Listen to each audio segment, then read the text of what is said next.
हमको एक कॉल मिला। उस कॉल के अंदर ये था कि बिहारी कॉलोनी फर्श बाज़ार पुलिस स्टेशन के अंदर जो आता है उसमें कुछ गोलियां चली और कुछ लोगों को लगी है। ये हमारे पास कॉल थी। फिर उसके बाद दोबारा हमारे पास 10-15 मिनट बाद कॉल आती है दोबारा, जिसमें बताता है कि जी मेरे पापा को किसी ने गोली मार दी है। ये दो कॉल हमारे पास आती है। हम मौके पर पहुंचते हैं, मौका वारदात पे। वहाँ मौका वारदात पे हमें पता चलता है कि 3 लोग, आकाश, ऋषभ और क्रिश, इन तीनों को गोली लगी है। अब आकाश की उम्र 40 साल है, ऋषभ की उम्र 16 साल है और क्रिश की उम्र कई लोग प्रेस में 10 साल बता रहे हैं। वो 10 साल नहीं है, उसकी 15 साल की उम्र है क्रिश की। तो ये तीनों लोगों को गोली लगती है। क्रिश ठीक है, मतलब क्रिश इलाज चल रहा है अभी हॉस्पिटल में, वो ठीक है। बाकी जो आकाश और ऋषभ है इनकी मृत्यु होगी। बाकी हम इसकी जांच कर रहे हैं आगे। सर, एक सीसीटीवी फुटेज भी सामने आई जिसके अंदर हमलावर भी नजर आ रहे हैं और पुलिस ने शायद एक नाबालिग को भी डिटेन किया है। तो वो नाबालिग कौन है, क्या रिश्तेदार है और क्या अभी तक कुछ मोटिव पता चल पाया है? नाबालिग हमने एक इसमें सीसीएल को हमने अप्रीहेंड किया है इसके अंदर, और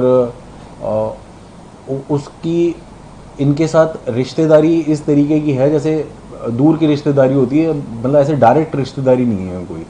तो दूर की रिश्तेदारी है। दूर की रिश्तेदारी में ये इनको चाचा चाचा चाचा चाचा बोलता था। इनकी वैसे अदरवाइज इससे ज़्यादा कोई ना तो मिलना है ना जुलना है, उस तरीके की कोई चीज़ नहीं। क्या फुटेज में वही नजर आ रहा है जिसको आपने पकड़ा है? हाँ, फुटेज में एक लड़का जो स्कूटी पे दिख रहा है, ये वही सीसीएल। मोटिव क्या बताया सर इसने अभी तक?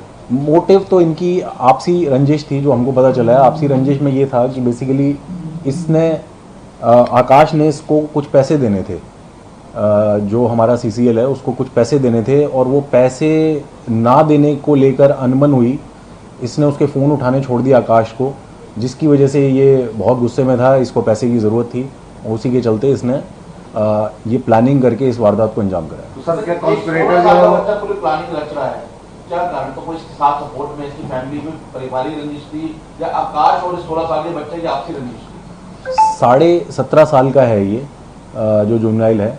इसको इसने ही पूरी प्लानिंग करी है बेसिकली। और ये पहले भी हम लोगों को, जब हमने अपने रिकॉर्ड खंगाले तो हमको पता चला कि ये पहले भी एक इस तरीके के अटेम्प्ट टू मर्डर के केस में इन्वॉल्व है। योगेश जो ऋषभ का पिता है और आकाश, इनकी भी कोई क्रिमिनल बैकग्राउंड रहा है? क्या प्रोफाइल है इनका?